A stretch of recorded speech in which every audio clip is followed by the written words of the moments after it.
जगह जी लगाने की दुनिया नहीं है, ये इबरत की जा है, तमाशा नहीं है। यही तुझको धुन है, रहूं सबसे आला, हो जीनत निराली, हो फैशन निराला। जिया करता है क्या यूं ही मरने वाला, तुझे पहले बचपन ने बरसों खिलाया, जवानी ने फिर तुझको मजनू बनाया, बुढ़ापे ने फिर आके क्या क्या सताया, अजल आके कर देगी तेरा सफाया। जगह जी लगाने की दुनिया नहीं है, ये इबरत की जा है, तमाशा नहीं है। अजीज दोस्तों, बुजुर्गों और भाइयों, मियां मोहम्मद असलम मरहूम की रूह को सवाब पहुंचाने के लिए हम सब जमा हैं। दुआ है परवरदिगार आलम मरहूम की कामिल मग़फ़िरत फरमाए, मरहूम की कब्र को जन्नत का बाग बनाए, मरहूम के लिए कब्र आखिरत की तमाम मंजिलें आसान करे। अजीज़ान मन, दो हकीकतें अटल हैं। एक मौत अटल हकीकत है और दूसरा मौत के बाद अल्लाह के पास जाना, अल्लाह की हुजूर पेशी, ये भी एक अटल हकीकत है। बल्कि अगर मैं यूं कहूं तो बिल्कुल बजा होगा कि जिंदगी की सबसे बड़ी हकीकत मौत है। लेकिन इंसान इस हकीकत को समझने से नावाकिफ है, इस हकीकत को समझने से कासिर है। इंसान समझता है कि बस जिंदगी ही जिंदगी है, जबकि जिंदगी की असल हकीकत मौत है और असल जिंदगी ही वही है जो मौत के बाद मिलने वाली है। कुरान करीम ने इस हकीकत से पर्दा उठाया है। अल्लाह रब्बुल इज्जत सूरह मुल्क में इरशाद फरमाते हैं, अल्लज़ी खलक़ल मौत वल हयात लियब्लुवकुम अय्युकुम अहसनु अमला व हुवल अज़ीज़ुल गफ़ूर। अल्लाह ने मौत को भी पैदा किया, जिंदगी को भी पैदा किया। मौत और हयात को बनाने का मकसद क्या है? लियब्लुवकुम अय्युकुम अहसनु अमला, ताकि तुम्हारा इम्तिहान ले तुम में से अच्छे अमल कौन करके आता है। अल्लज़ी खलक़ल मौत वल हयात, अल्लाह ने मौत को भी बनाया और हयात को भी बनाया। काश कि हम सब कुरान को समझते होते। बज़ाहिर ये होता है कि पहले जिंदगी होती है, पहले हयात होती है, फिर मौत आती है। लेकिन यहां कुरान ने पहले मौत का जिक्र किया, फिर हयात का जिक्र किया। इशारा है इस बात की तरफ असल जिंदगी उसी की है जो मौत को सामने रख के जिंदगी गुजारता है। तो इसलिए जिंदगी की सबसे बड़ी हकीकत मौत है और मौत के बाद अल्लाह के हुजूर पेशी है। और अल्लाह ताला ने कुरान करीम में दूसरी जगह वाज़ेह लफ्ज़ों में फरमाया, कुल्लु नफ्सिन ज़ाइक़तुल मौत व नब्लुकुम बिश्शर्रि वल खैरि फितनह व इलैना तुरजऊन। फरमाया हर जीरो चीज ने मौत का जायका चखना है। वनब्लुकुम बिश्शर्रि वल खैरि फितनह, अल्लाह फरमाते हैं हम तुम्हें आजमाएंगे, खैर के साथ भी शर के साथ भी, और फिर नतीजा क्या होगा? वइलैना तुरजाऊन, बिलाखिर तुम सब मेरे पास लौट के आओगे, मेरे पास पेशी होगी। मौत की जो हकीकत है इसको तो शायद सबने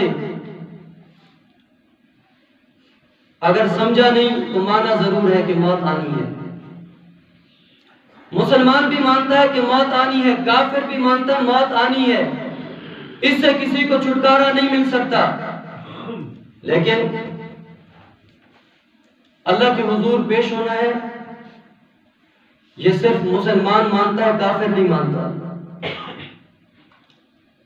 लेकिन अफसोस ये है, काफिर तो मानता नहीं इसलिए गाफिल है। मैं और आप मुसलमान होकर मानते हैं कि मरने के बाद अल्लाह के पास जाना है, अल्लाह के हुजूर पेशी होनी है, हिसाब व किताब होना है, सवाल और जवाब होने हैं, फिर हम गाफिल क्यों हैं? हम दुनिया से गाफिल नहीं, अपने कारोबार से, तिजारत से गाफिल नहीं, अपनी जमीन से गाफिल नहीं, अपनी दुकान से गाफिल नहीं। किसी ने मकान बनाना हो गफलत नहीं करता, हर बंदा कोशिश करता है मेरा बंगला ऊंचा से ऊंचा हो। किसी ने कारोबार करना हो गफलत नहीं करता, हर बंदा कोशिश करता है मेरा कारोबार चमके।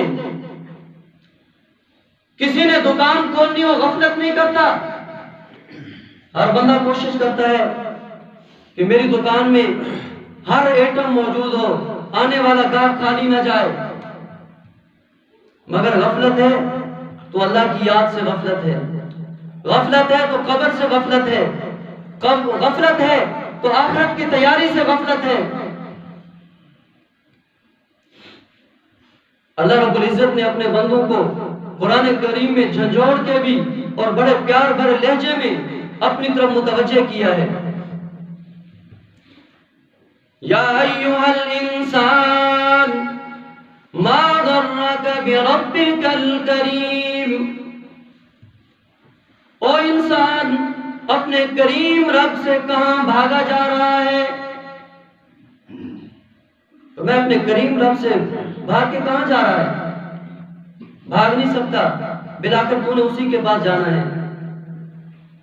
और जिसने इन हकीकतों को समझ लिया, जिसने मौत की हकीकत को समझ लिया, जिंदगी की हकीकत को समझ लिया, और जिसने इस हकीकत को पा लिया कि मैंने अल्लाह के हुजूर पेश होना है, वो बंदा कामयाब है।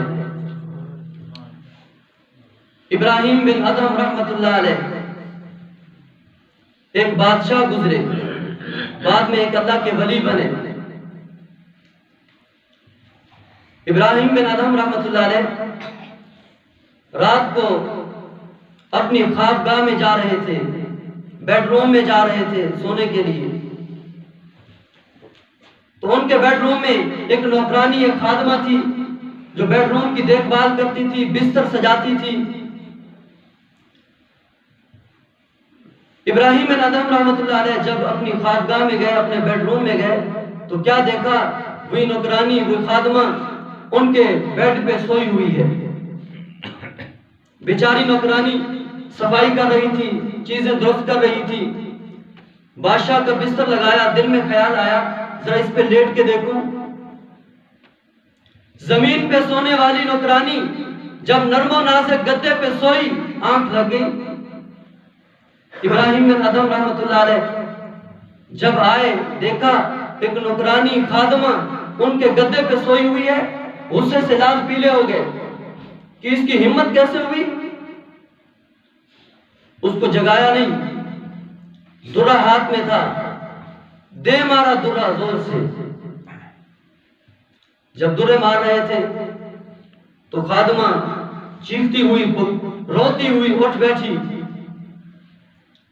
दर्द के मारे बड़ी रोई। रोने के बाद उसने अपना चेहरा ऊपर किया और इब्राहिम बिन अदहम की तरफ देख के हंस पड़ी। बादशाह को और भी ज्यादा गुस्सा आया। एक तो मेरे गद्दे पे सो गई और फिर मुझे देख के हंस रही है। गुस्से से पूछा, तेरा रोना तो समझ आता है, दर्द और तकलीफ में रो रही है, मगर हंसे क्यों? जवाब दिया, बादशाह सलामत, रोई इसलिए हूं कि तेरे दुरे ने मेरी चमड़ी उधेड़ दी है। तेरे दुरे ने मेरी चमड़ी उधेड़ दी है, इसलिए रो रही हूं। और हंसी इस बात पर हूं कि मैं 5 मिनट सोई हूं, मुझे 5 चाबुक पड़े हैं। हंस रही हूं इस बात पर, जो सालों से सो रहा है ना जाने उस पर कितने चाबुक पड़ेंगे। हंस रही हूं इस बात पर कि जो सालों से इस नर्म और नाजुक गद्दे पे सो रहा है उसको कितने दुरे पड़ेंगे।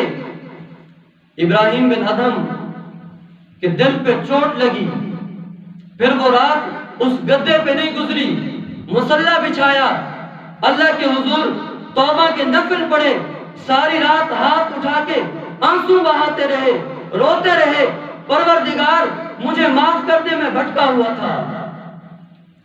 जब सुबह हुई तो सुबह के वक्त अपना ताज उतारा, शाही लिबास उतारा, वजीरों मुशीरों को बुलाया, बुला के कहा, ये ताजो तख्त, ये कुर्सी, ये बादशाहत, ये सब तुम्हारे हवाले है। इसको मैं खैरबाद कहता हूं। आज के बाद मैं तख्त शाही पे नहीं बैठूंगा, बल्कि मुसल्ले पे बैठूंगा, अपने रब को राजी करूंगा। और फिर इसके बाद जिंदगी यूं गुजारी कि पूरी जिंदगी अल्लाह अल्लाह करते हुए गुजर गई उसकी। इसलिए कि नौकरानी ने उसको एक जुमले में समझा दिया था कि जिंदगी की हकीकत क्या है, और वो समझ गए। इसलिए फिर जिंदगी भी इस अंदाज में गुजारी, बहुत बड़े अल्लाह के वली बने हो। दुआ करते हैं थोड़ी देर। तो मेरे लिए और आपके लिए भी यह सबक है कि मैं और आप भी जिंदगी की हकीकत को पहचाने। हमने जिंदगी की हकीकत को नहीं पहचाना, इसलिए गफलत में पड़े हुए हैं। और जिन्होंने जिंदगी की हकीकत को पहचाना था कि जिंदगी दरअसल मौत को सामने गुजारने का नाम है, जिसने मौत को सामने रख के जिंदगी गुजारी, असल जिंदगी उसी की है। अल्लज़ी खलक़ल मौता वल हयाता लियब्लुवकुम अय्युकुम अहसनु अमला। अल्लाह ने मौत को भी पैदा किया, हयात को भी पैदा किया। क्यों? लियब्लुवकुम अय्युकुम अहसनु अमला, ताकि अल्लाह तुम्हारा इम्तिहान ले, तुम में से अच्छे अमल कौन करके आता है। और दूसरी हकीकत कि हम सब ने अल्लाह के पास जाना है, अल्लाह की हुजूर पेशी होनी है, हिसाब और किताब होना है, सवाल और जवाब होने हैं। उस वक्त के आने से पहले हम सब ने तैयारी करनी है। राबिया बसरिया रहमतुल्लाह अलैहा अल्लाह की एक नेक बंदी गुजरी है। इनके मुताल्लिक आता है, जब इनका इंतकाल हो गया, ख्वाब में किसी को मिली, पूछने वाले ने पूछा कि अल्लाह ने तुम्हारे साथ क्या मामला किया। तो राबिया बसरिया ने कहा कि अल्लाह रब्बुल इज्जत ने रहम का मामला फरमाया। पूछने वाले ने कहा कि मुनकिर नकीर तुम्हारे पास आए होंगे, सवाल और जवाब होंगे, क्या बना उन सवालों का? तो राबिया बसरिया ने बड़ा अजीब जवाब दिया। कहने लगी, मुनकिर नकीर आए थे मेरे पास और पूछते थे मन रब्बू का, तुम्हारा रब कौन है? तो आपने क्या जवाब दिया? तो कहने लगी, मैंने फरिश्तों से कहा पहले तुम बताओ तुम्हारा रब कौन है, पहले तुम बताओ तुम्हारा रब कौन है। जिन्होंने मौत की तैयारी की होती है वो कह सकते हैं, मैं और आप तो भूल जाएंगे कि हमारा रब कौन है। इसलिए कि कभी रब ने हमें बुलाया नमाज के लिए, हम नहीं आए, कैसे बताएं कि हमारा रब अल्लाह है? रमजान का महीना आ जाता है, हमारी जिंदगी में रोजे नहीं रखते, कैसे बताएं कि हमारा रब अल्लाह है? अल्लाह ने हुक्म दिया, मैंने तुम्हें माल दिया ज़कात दो, हम ज़कात नहीं देते, कैसे बताएं कि हमारा रब अल्लाह है? अल्लाह ने हमें खेतियां दी, खेतियां सरसब्ज़ और शादाब हो गई, थोड़ा इम्तिहान आ गया, खेती सही नहीं हुई, रेट सही नहीं निकला, हम रब से नाराज हो गए, कैसे बताएंगे कि हमारा रब अल्लाह है? तो राबिया बसरिया ने कहा, मैंने फरिश्तों से कहा पहले तुम बताओ तुम्हारा रब कौन है? फरिश्तों ने कहा भी हम पूछने आए हैं तुम्हारा रब कौन है, तू हमसे पूछ रही है? कहने लगी हाँ पहले तुम बताओ तुम्हारा रब कौन है। फरिश्ते कहने लगे हम तो उस अल्लाह के बंदे हैं, उसकी ड्यूटी पर हम आए हुए हैं, उसने हमारी ड्यूटी लगाई है कि कब्र में आने वालों से सवाल जवाब करो। राबिया बसरिया कहने लगी अच्छा यहां आकर भी अपने अल्लाह को नहीं भूले कि उसी ने हुक्म दिया है, उसी ने ड्यूटी लगाई है, अच्छा बताओ आए कहां से हो? फरिश्ते कहने लगे ऊपर से आए, आसमान से। तो राबिया बसरिया कहने लगी अच्छा तुम आसमान से इतना बुलंदी से इतना पस्ती पे आए हो जमीन के नीचे, तुम अपने रब को नहीं भूले? मैं जमीन पे रहती थी, अल्लाह की याद में मैंने जिंदगी गुजारी, हर वक्त अल्लाह अल्लाह करती थी, मेरा दिन रोजे में गुजरता था तो रात सजदे में गुजरती थी, मैं कुरान की तिलावत में जिंदगी गुजार के आई, रब की याद में जिंदगी गुजार के आई, अल्लाह अल्लाह करके जिंदगी गुजार के आई, जमीन के ऊपर रहते हुए मैंने अपने रब को नहीं भुलाया, 2 गज जमीन के नीचे आई हूं, क्या मैं अपने रब को भुला चुकी हूं? ये वो लोग थे जिन्होंने मौत को नहीं भुलाया था और जिन्होंने जिंदगी की हकीकत को पहचाना था।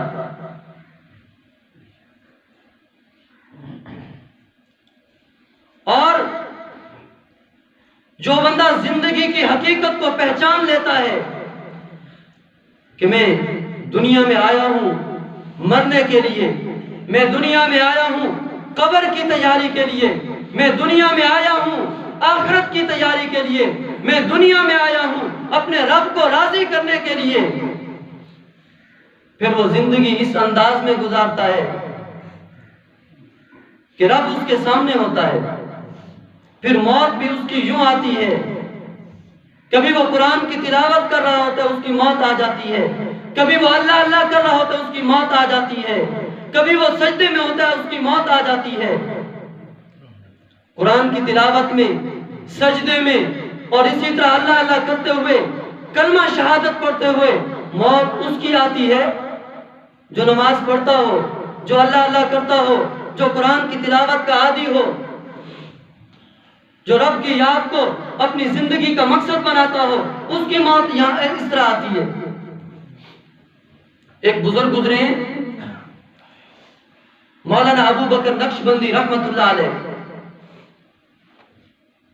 उनके बारे में आता है, अभी करीब की बात है, उन्होंने उम्रा करने के लिए उम्रा की नियत से सफर किया, बहुत बड़ा काफिला था उनके साथ, तालिब इल्मों का, शागिर्दों का, मुरीदीन का, बहुत बड़े काफिले के साथ उम्रा करने जा रहे थे। सफर शुरू हुआ, जहाज में बैठे अल्लाह अल्लाह करते हुए जा रहे हैं, लब्बैक अल्लाहुम्मा लब्बैक की सदा बुलंद करते हुए जा रहे हैं। जब दुबई एयरपोर्ट पर पहुंचे, वहां पर थोड़ा वक्त गुजारना था कि 1-2 घंटे, नमाज का वक्त हो गया। जब नमाज का वक्त हुआ तो पीर साहब ने खुद भी वुजू किया, वुजू करने के बाद मुसल्ले पे आए और तमाम लोगों से कहा भी नमाज पढ़ो। अच्छा, पीर होता ही वही है जो खुद अल्लाह अल्लाह करता हो और मुरीदों को अल्लाह अल्लाह सिखाता हो। नाराज ना होना, हम उसको पीर नहीं मानते जो मस्जिद में ना आता हो। जब पीर मस्जिद में नहीं आएगा, मुरीद खाक आएंगे। तो पीर साहब ने वुजू किया, मुसल्ले पे आए, मुरीदों को कहा भी आओ नमाज पढ़ते हैं जमात के साथ। नमाज पढ़ाई, नमाज पढ़ाने के बाद अभी कुछ वक्त रहता था तो कहने लगे जब वक्त रहता है थोड़ी देर अल्लाह अल्लाह कर लेते हैं। मुसल्ले पे बैठे हैं, खुद अल्लाह अल्लाह कर रहे हैं और मुरीदीन भी साथ बैठे अल्लाह अल्लाह कर रहे हैं। कलमा तैयबा का जिक्र हो रहा था, ला इलाहा इल्लल्लाह, ला इलाहा इल्लल्लाह, ला इलाहा इल्लल्लाह। बस आखिर में कहा ला इलाहा इल्लल्लाह मुहम्मदुर रसूलुल्लाह और वही मुसल्ले पे रूह परवाज कर दिया। बाद में किसी मुरीद को ख्वाब में मिले तो पूछा हजरत जी क्या हो गया था, तवज्जो करना। ख्वाब में पूछा हजरत जी क्या हो गया था, तो पीर साहब ने जवाब दिया बस नींद आ गई थी। क्या जवाब दिया? बस नींद आ गई थी। तो अल्लाह वालों की मौत फिर यूं होती है। मैं और आप भी अगर चाहते हैं कि हमारी मौत ईमान पर आए, हमारा खात्मा ईमान पर हो, हमारी मौत नेकी पर आए, तो फिर आज ही से अज़म कीजिए, तौबा कीजिए कि आज के बाद नमाज नहीं छोड़ेंगे, आज के बाद कुरान की तिलावत नहीं छोड़ेंगे। रमजान का महीना आ रहा, 2 महीने रह गए। नबी पाक सल्लल्लाहु अलैहि वसल्लम रजब का जब चांद देखते थे तो दुआ मांगते थे, अल्लाहुम्मा बारिक लना फी रजब व शाबाना व बल्लिगना रमजान। आज जमादी सानी की 21 है, रजब आ रहा है। नबी पाक सल्लल्लाहु अलैहि वसल्लम दुआ करते थे रजब का चांद देखकर, अल्लाह रजब और शाबान के महीने को हमारे लिए बायस से बरकत बना, रमजान तक जिंदगी अता कर ताकि नेक अमल करके तुझे राजी कर सके। आज ही से अज़म करें, तौबा करें, नमाज नहीं छोड़ेंगे, कुरान की तिलावत को कज़ा नहीं करेंगे और इसी तरह रमजान का महीना आ रहा है, रोजे रखेंगे, अल्लाह के हुकूक भी अदा करेंगे, अल्लाह के बंदों के हुकूक भी अदा करेंगे। अल्लाह तबारक व तआला से दुआ है अल्लाह पाक हम सबको जो कहा सुना अमल की तौफीक अता फरमाए।